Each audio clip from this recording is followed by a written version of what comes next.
And we're back with part two on the 22 Yukon, 30,000 miles. We're identifying the damages that we can see at this time on the outside of the vehicle and what we saw on the inside on some earlier videos, or underneath and inside. And we're just making notations so that we can go back once this is repaired and we can determine the type of repair that was done.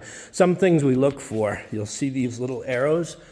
If I look right here on this seam, this bumper is pushed out on the top. If I go over to the other side, it's nice and flush and even like it's supposed to be.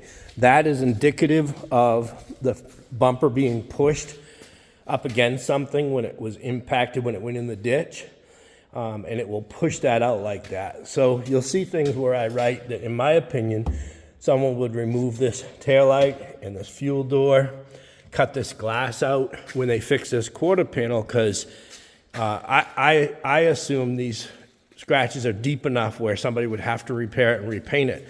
If you do not remove these pieces and you're not able to get up and underneath every single gasket very far, and you run your tape along this line, over time, the clear coat and the paint will delaminate and peel off from that area. So the correct way, and the ways to make sure you have the least amount of loss in value and people knowing what was done to your car, would be to cut that glass out. The same with removing the molding on the roof. Those things are clear signs that the car's been repaired, and we spoke earlier in one of the videos about loss of value. If I can determine that the car's been repaired, and then it's obviously should be disclosed. I believe that Maine might even have legal ramifications for even consumers that don't disclose it, but that's something you can ask an attorney. As I said, we're not attorneys, and if you need attorney's advice, we can hook you up with some. But if we can determine that it's been repaired before, most people don't want to pay full retail. The reason I talk about taking the doors off, many places will do what they call a rope line right here when they paint this outside panel. They'll rope it here.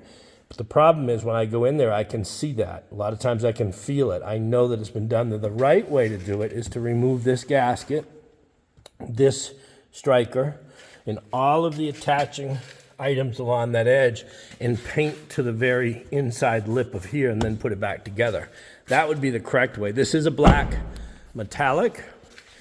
You don't know paint situations. Many of these paints have 7 or 8 different colors, or tints they call them, in them to actually make them the right color.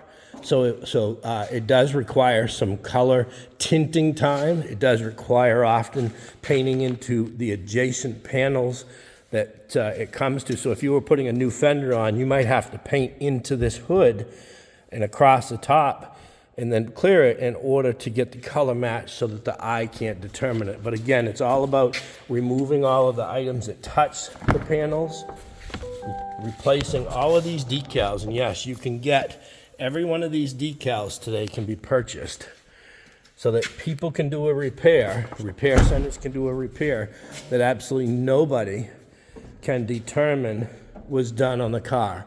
So that's how we start documenting. This is obviously a video and pictures we'll take that helps us once the car is repaired. At this point, we've determined a lot of the outside damage, and we'll give this information to the owner, and they'll give it to their insurance company and the repair shop so that everybody is aware of how much damage was on this vehicle that is visible. As I said in the earlier video, there will be damages that will become evident when the car is taken apart. We often call it a blueprint. We love to see repair shops that take that process to that level where they actually build a blueprint for repairing your car. That means every step, every procedure, every part that's going to be replaced, repaired, changed, taken off, put back on, anything you can imagine is blueprinted so that you know, just like building a new home, you know exactly what's going to be done to your car, how it's going to be done, and that it's done by the original manufacturer's written, documented repair standards, which are posted in a couple of different places online so that all repair centers can have access. There is a fee to get to that access, but that's part of something you might also be charging for in your business. If you're doing that research, you have to determine who should be paying for that research. So again, this car is now documented, and we will move on to removing all of this writing so that the vehicle can now go to a collision center and the insurance company can start their procedure.